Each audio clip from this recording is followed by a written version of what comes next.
Hello and welcome back to the Prison Pod. Today's guest is Ken Hartman. He's joining us from out of California, where I'm sure the weather is much better than it is here in Maine, a little chilly here. But I would like to let you know a little bit about Ken. He is an author and an advocate, and I'm really excited to have you here this month, Ken, to talk a little bit about Second Chances Month. Welcome to the Prison Pod. Great to be here, Valerie. Thanks for inviting me. So I've been reading. I want to mention that has a book called Mother California, which I've been reading. But I want to talk a little more first about a project that you're involved with called the Other Death Penalty Project, since we are talking about Second Chances Month. Yeah, so the Other Death Penalty Project was formed while I was in prison. At the time, I had life without the possibility of parole, and we created a 501c3 nonprofit. Fundamentally, the idea was to get the stories out of people who were serving life without parole, which I think often in my own experience, people sort of see you as less than human. And so the idea was, what can we do to get people's actual stories out about their lives, about who they are now? I say this all the time, and I'm not the only person who says this, and I don't think I'm the originator of it, but I believe everybody is capable of being better than their worst moments. And I came to prison when I was 19 years old. I killed a man in a fist fight, and I had life without the possibility of parole. And that organization was formed while I was in prison. When I got out, that organization doesn't exist any longer because it was designed to be an in-prison thing. So I've been out now for about almost 7.5 years now. And since I've gotten out, I've got involved in a lot of nonprofit work and also legislative advocacy around getting better conditions in the prisons in California. I still do life without parole related stuff, but I do mostly go around and speak.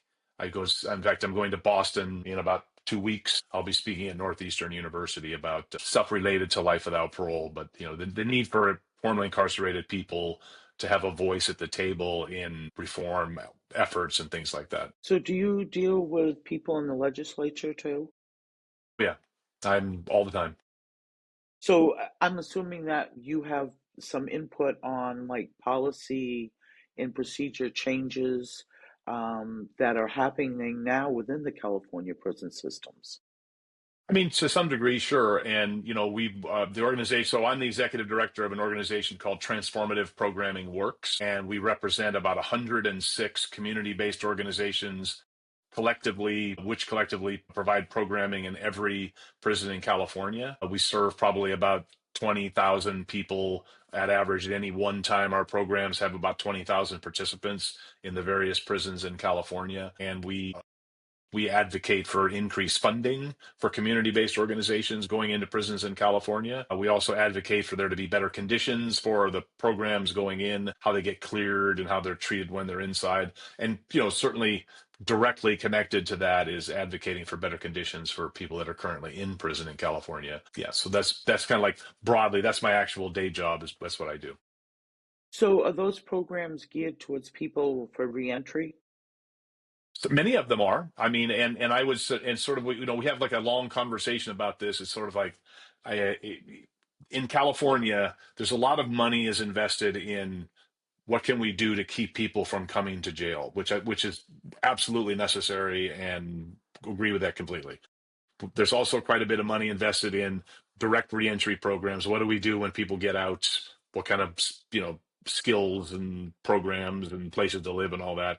And there's a kind of a big hole in the middle of like, so what do we do for people while they're in prison? And so we kind of see the programs that we represent, some of which clearly actually do actual reentry work with people when they get out. So quite a few of them do actually. But we focus on the in-prison part, which we kind of look at as pre-reentry. And the kind of programs that we represent mostly, I think they work on what I believe are somewhat misnamed soft skills, which is like, developing empathy, learning how to work with other people, gaining insight into yourself, and how do I deal with myself? How do I forgive myself? How do I come to terms with what's happened to me in my life? And how do I treat other people well? And how do I learn to interact with folks in a productive way? I think maybe that's like kind of at the root of a lot of what these programs do. But we have everything you can imagine, from dog training programs to art programs to mindfulness programs to employment skills development thing, everything, the whole wide spectrum in 106 programs. It's a lot of programs. So, but yeah, that's kind of fundamentally what we're looking at is in California, at least, and is that sort of that middle piece of like, I look at it myself. It was 38 years of my life was inside prison. I think, which I think is way too long fundamentally for anything really, pretty much. But that time should have been used more productively to help me skill up and help me develop into becoming a better human being instead of spending a lot of that time standing around in prison yards with nothing to do. Was you the first person with a life without parole sentence released? So people often say that there was two of us, and we both were commuted on the same day. Well, there actually were three of us, but the third person didn't get out for other reasons. But there were two of us who were commuted on the same day, and then I believe the other guy, his name is Daniel. I can't remember his last name. Daniel. He got out I think he actually literally got out about a week before I did. Actually walked out of prison. I got out on December 20th of 2017. And I had at that point I had served just short of 38 years. Now, was that because of the juvenile sentencing that your sentence was relooked at? I'm curious as to how you came about that process of getting out. I mean, there's a lot of different things were in play there. I think I believe that. So it was Governor Brown, and at that moment in time, Governor Brown decided that he was interested in looking at in California. There's about 5,500 people in prison in California serving life without parole. So it's a huge number of people. No one had gotten out who has been sentenced as an adult, and of course, I was 19, so I was an adult when I came to prison under the California law. And no one had gotten out who had been sentenced as an adult. Some people who had been sentenced as juveniles in California had been released, but that was because of court rulings that said you couldn't sentence people to life without parole that were juveniles. But yeah, and for reasons I fully honestly don't have, for whatever reason, I ended up in the group of people they looked at, and they decided to commute my sentence, which I am forever grateful. Since that time, there's been about 100, I want to say 186 or 187 other people's sentences have been commuted and they've been released in California who had life without parole in the 7 years since. I'm noticing your t-shirt. Does that say jail guitar It's doors? a jail guitar doors. It's an organization. It was the first place that I got a job at when I got out of prison in California. In 2018, I went to work for them. It's formed by a man named Wayne Kramer, who was a guitar player for a band called MC5. Unfortunately, he passed away not that long ago. But it's a program. Basically, they go in, they use music as a form of rehabilitation, and they go into the prisons and they provide, excuse me, they provide music programs that help people sort of gain insight into what they're feeling and that kind of stuff. And it's a beautiful program. And I got a job with them as their development person and I worked for them for about a year when I first got out. What an amazing job. I'd It love was a to have great job. something like that. Oh, it was a fantastic job. I mean, and Wayne Kramer's like literally in a Rolling Stone rates him as one of the 100 greatest guitar players of all time. I mean, being around him was just amazing, and seeing him play live and all that, and yeah, it was fantastic. And I'm on their board actually still, so it's a wonderful organization, and they're a member of Transformative Programming Works. They're one of our member organizations. That's great. So I found out about you through Mark Fahanian. And have you done work with Mark? Mark is the executive director of Pathway to Kinship, which is another of our member organizations, TPW member organization. They do fantastic work in dealing with people developing the kind of skills that they need to be able to function when they get out, getting jobs and living in the world. I mean, it's kind of I think it's the great sort of unaddressed issue. How do we help people while they're inside develop the skills they need to be able to, again, you should definitely get vocational skills. You should definitely get job employment skills. Those are all super important and people should have them.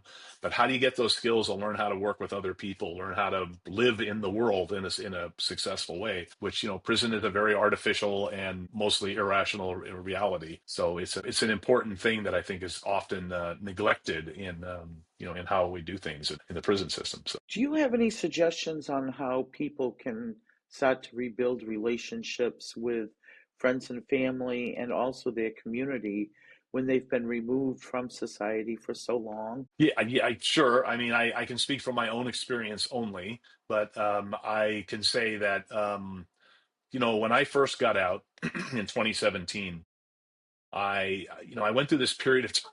This is, I think it's a funny story at some level, but I went through this period of time where everybody just seemed so nice. Everybody I ran into was just such a nice person. And I remember saying to someone, it's like, people have become so much nicer since, I went to prison back in 1980. And then I realized at some point, it like almost like had this sort of lightning bolt in my head. It really had nothing to do with people outside that got any better. They were the same as they've always been. It said I was better. And, I was a nicer person. And so I ran into people, they were all nice to me because I was nice, actually, is what it was. So I mean, my own experience has been that the what was worked best for me was every day I get up and I say to myself, I want to be a good man today. I want to do the best that I can to be a good man. I'm clean and sober for 35 years. I'm working on my 36th year right now. I try to do good works as much as I can. I try to be a good human being every day. And I don't know if it's a magical thing or something, but I think it definitely I have good experiences with people most of the time, not all the time. And I mean, and not everybody likes me and that's just the reality of life. But most of the time I have good experiences and I'm able to, what I hope to be a force for good in the world. That's my goal every day. And I think I'm mostly successful. Okay, now I'm going to ask you an kind of an off the wall question. What books, authors, or topics have most impacted you in your personal growth? So Viktor Frankl's book Man's Search for Meaning was probably the most influential book in my life, which is it details his experience in Auschwitz and another Nazi death camp while he was during World War II. He was a Jewish man who was imprisoned in the concentration camps in Germany. It's a remarkable book, and the part of that book that influenced me the most, I think, was he described in the death camps, people, there were like two basic groups of humans. There were people who gave in to everything that was happening, all the horrible stuff that was happening, and became horrible. And then there were other people who said, I'm not going to become horrible just because I'm in this horrible circumstance. And obviously, the death camps is not a prison like prison. Prison is not as bad as the death camps. I'm not saying it is, but there's some connection to being imprisoned and being stuck in a tough situation. And I think that reading that was like it was kind of it had a big impact on me that if I just work to be a good person, even if I'm in a bad place, it will influence the place too. And I think it did. And that was my experience and still is my experience. It's like if you work to be a good person, even if you're not in a good place, I think it has an impact on the place, and it certainly has an impact on you. So that's the most influential book I think I've ever read. There's a few other, Stephen Covey's book, was it The Seven Habits of Highly Effective People, was hugely helped me a lot, in sort of focusing my energies and trying to be productive and things like that. So, but I mean, it just as influencing me as a human, I think Man's Search for Meaning. It's one of the top-selling books in the history of publishing. It's a really powerful book. I recommend everybody read it. Everyone should read it. I think it's required reading for most all sociology students. Absolutely. But Yeah. it is a remarkable story, and it's not a real thick book, so it's No. one of those It's that real. you can read. I advocate for people reading. A lot of it seems like there's more men than women that don't like to read. But one thing that I try to explain to people is if you can read, you can learn about anything. Nobody can stop you from learning. Pick up the book, and it doesn't have to start out with educational books. If it's a comic book, I mean, simple little children's books. How Yeah. many people that are inside have children? Practice reading kids' books and read it to them on the phone. They love it. I And that's agree. just, such a good skill to have. It will only benefit you if you're reading. And of course, there's books that you read that are life changing. Hmm. I So agree. that's the I other agree. thing. And also an escape. If you're reading fantasy and fiction, that's a good escape from where you are. So thank you for Yeah. sharing that. Sometimes it throws people and they say, oh, I didn't expect that for a question. No problem. I could come up with some more books too if you want to hear about them. But I love to So, read, well, and I've read a lot of books. Speaking of books, have you written other things other than Mother California, or is that your main?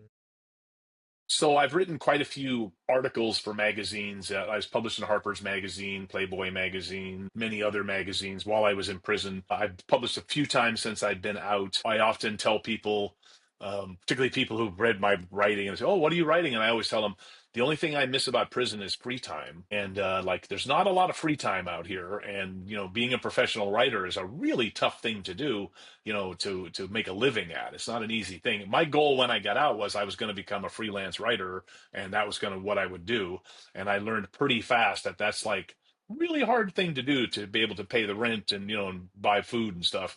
So I have a real job, and I do have some projects I've been working on, writing projects. There's a couple of things I want to do, but yeah, I haven't. I'm a editor of and a contributor to another book called Too Cruel, Not Unusual Enough, which is an anthology of writing related to life without parole, which I did while I was inside with the help of some wonderful people on the other side of the fences too. But yeah, that book is also available, and it talks about the experience of life without parole for folks all over the country. Is that like available like on Amazon? Yep, it's Okay. available on Amazon. And we don't want to go into a lot of detail about your book, but I would like you to give a little plug for your book and just briefly discuss what it is about. Yeah, so it's called Mother California: A Story of Redemption Behind Bars. It was published by Atlas and Company back in 2007 or 2008, I think. And unfortunately, Mr. Atlas passed away shortly after I got out. I did get a chance to spend some time with him in New York before he died, and the rights to the book reverted to me, so it's only available on Amazon. But it's fundamentally it's a story of my journey through prison, coming in at 19 years old and being sentenced to life without parole. Sort of like the my sort of I like to think at some level it's a story of my growing into being a better human from the one I was when I came in, which when I came in I was not a very good human, to be frank. And I believe I became a better human through the years of my incarceration, and trying to make the world inside somewhat better as well. And yeah, and I have actually written a slightly edited version, and I'm probably going to write a addendum, I guess, to, it's like, hey, I got out, because the book ends with me still in prison serving life without parole, and assuming I would never get out of prison, because at that time I never thought I would get out of prison. I assumed I would die in prison, and then of course I obviously didn't die in prison. I'm talking to you right now.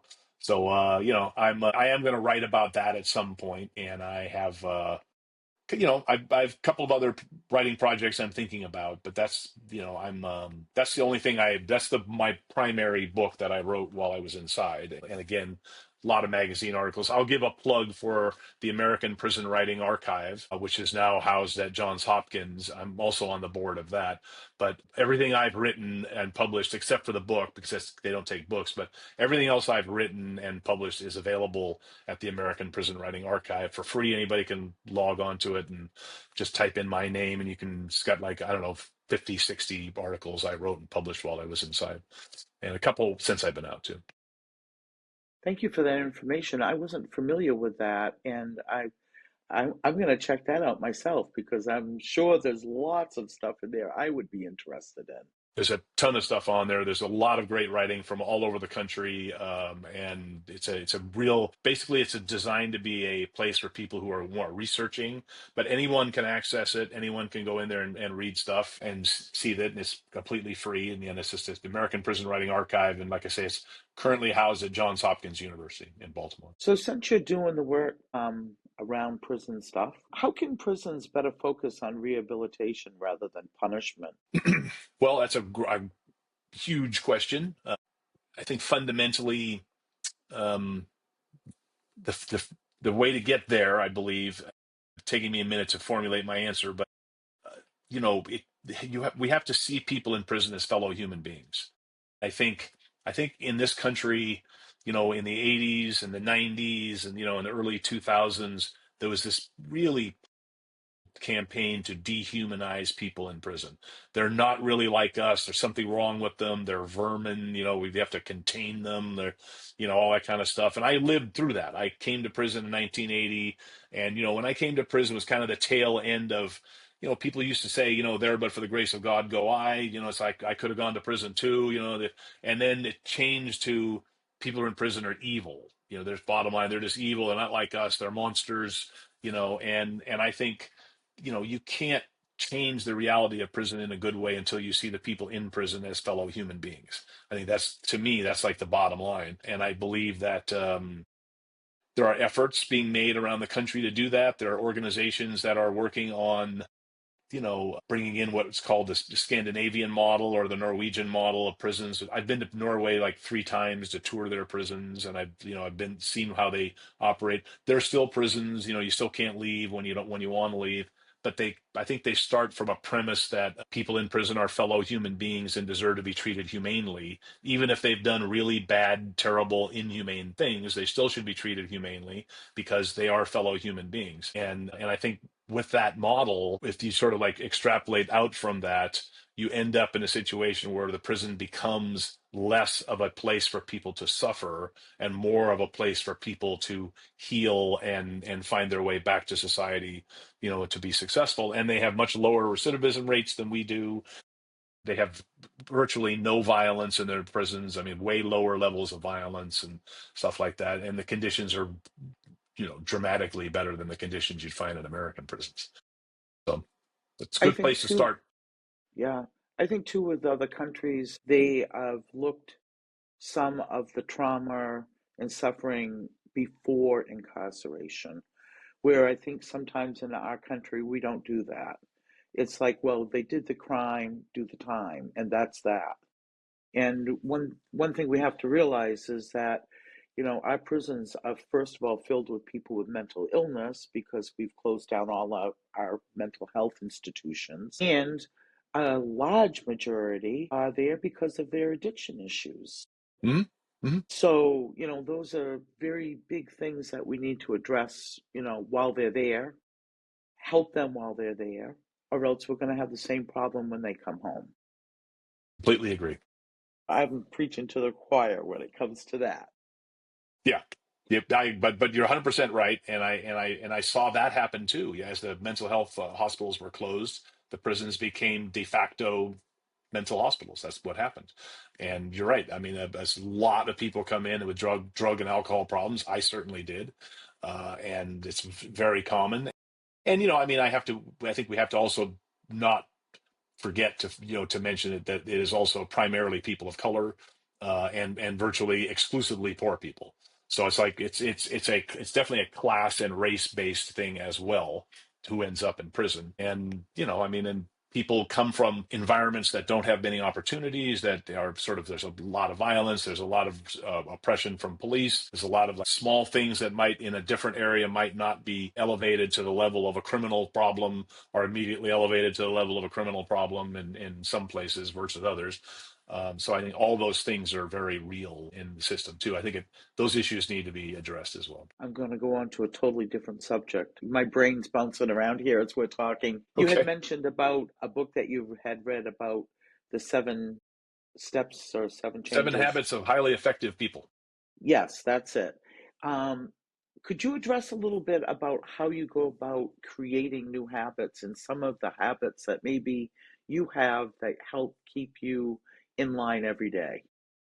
No, I think the simple answer is, you have to make a commitment to keep doing something, and that's how you develop it into a habit. I mean, it's whatever it is, whether it's exercise or eating better or being nicer, or reading every day. I mean, there's a lot of things you can do.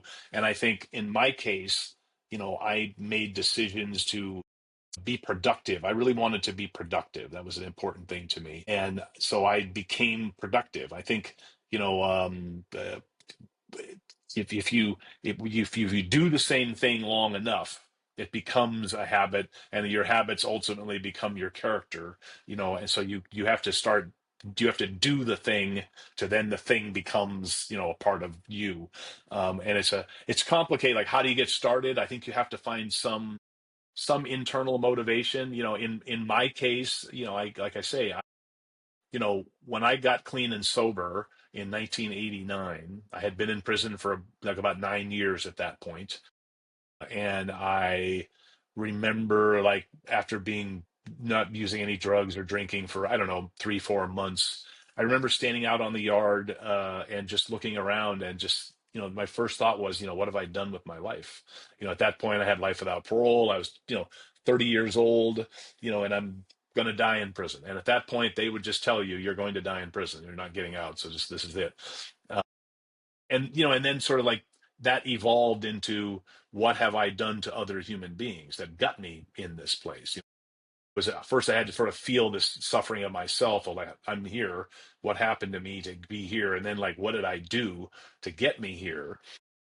And I think, that sort of self-awareness, and that kind of realization of, here I am, what am I going to do? I don't want my life to be a waste. I don't want, my existence to have just been like, worthless. So I was like, what can I do now to try to make things better? And it was fun. It was small things at first, I mean, just trying to be a nicer person, trying to not be a jerk, which I was a jerk for much of my young life, and I think doing that again has led to other things. And then I really became really interested in learning more things, and reading better books. I read westerns and science fiction when I was younger. I loved both of them, and yeah, and I don't regret that. I love reading them, and I still enjoy those things to some degree. But I said, okay, I want to read books that would kind of make me a better human now. And I started reading a lot of self-improvement things, and which is where I ran into Stephen Covey's 7 Habits of Highly Effective People.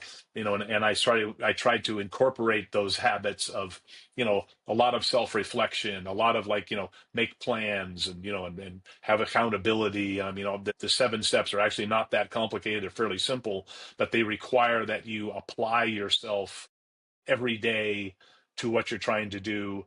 And you have a system built in of, like, how do I see what I'm accomplishing? How do I sort of review what I've done? How do I say to okay, how am I going to make this better? How am I going to accomplish this better the next time I try to do something like this? And it's sort of building in this idea that you could constantly improve yourself. And so for me, that was like that had a big impact on my life. And I was like, this is what I want to do. I want to be someone who is constantly working to improve themselves and become better. And again, it's not a straight line up. Today I'm better than yesterday. Some days I'm not as good as I was yesterday, and I have to work my way back up. You know what I mean? But I feel like there's like, yeah, sure, it's the human thing, right? I mean, it's up and down and go in circles sometimes. Sometimes you move forward 2 steps, then you move backwards 3 steps. But I think it's sort of like trying to make that long term graph gradually moving, to a better place. And if, again, for me, speaking for Ken, is just the idea of, like, how do I become a useful contributing member of society, and trying to do that at every way I could. And that's what I still do to this day. So that's what my goal is every day. Did you have any religious or spiritual beliefs or basis when you were inside? So I was raised a Catholic. I went to catechism and all that kind of stuff, and I was first communion and confirmation and all that. When I first went to prison, I was an atheist, I would say, and didn't really have much spiritual thoughts of any kind. But then many years later, when I had begun stop drinking and using drugs and all that, I started the practice of meditation, which I still do, and that sort of led me to more of kind of an inner journey. And, like, I've kind of explored a lot of different religious traditions, Buddhism, and some Native American stuff, sort of, and Catholicism. And I ultimately reached a place of where I tell people I'm kind of a Catholic, or I'm a kind of Catholic, I guess, where, I mean, people tell me, oh, how do you believe this? What do you think? And I always say, well, I hope there's something better on the other side. I hope there is. I mean, I don't know, but I hope there is. And I try to act on the assumption that maybe there is. I think it's, was it Pascal's wager or whatever? It's like, it's better to think there's a God and do the right things than not. Because if he's not there, it doesn't matter. But if he is there, it really does matter. So, so I mean, and I think if nothing else, it helps, focus your life, and I'm not like overly religious. As a 12-step person, I got very involved in 12-step programs, have since I got out as well. There's idea of a higher power of one kind or another, I think is an important concept, and it certainly has helped me. But I know a lot of people who are not religious at all who are very decent, successful people as well. So I don't think it's absolutely necessary, but I think it has been necessary in my life. Yeah, I agree with you. I don't think it's a necessary, but and I've dabbled myself. I studied all types of religion and theology in college because I was interested in it. And I, like you, believe that there's something greater than ourselves. I don't know what that is. And I probably lean a little more towards Eastern philosophy now, even though I was raised Christian.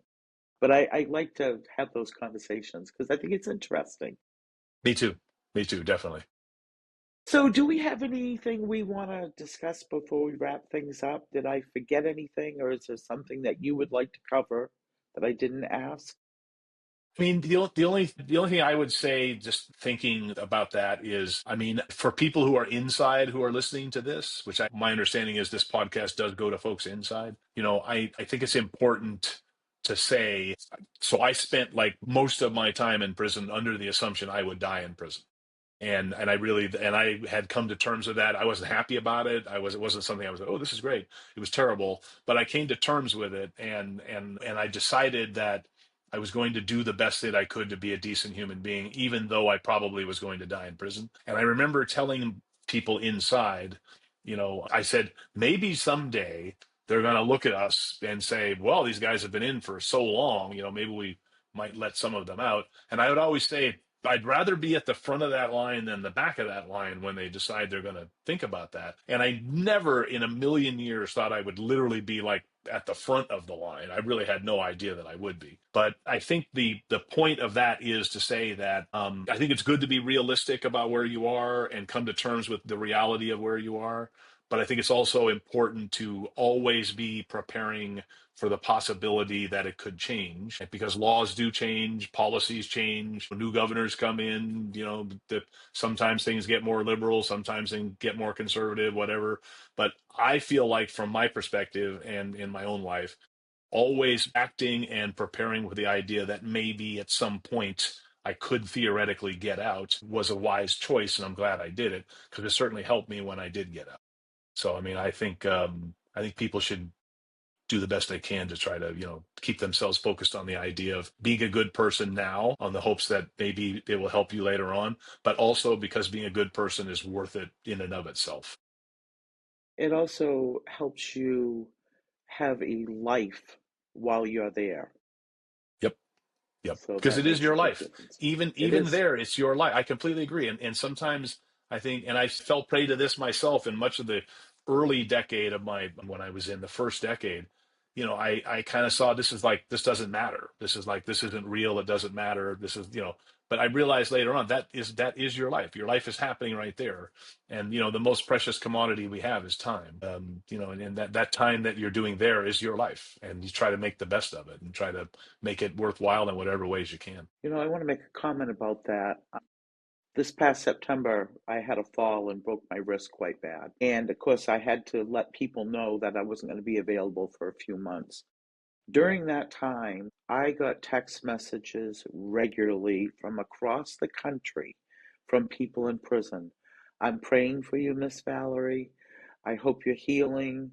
Make sure to take care of yourself. We'll be here waiting when you get better. I heard from more people in prison than I did my friends and family.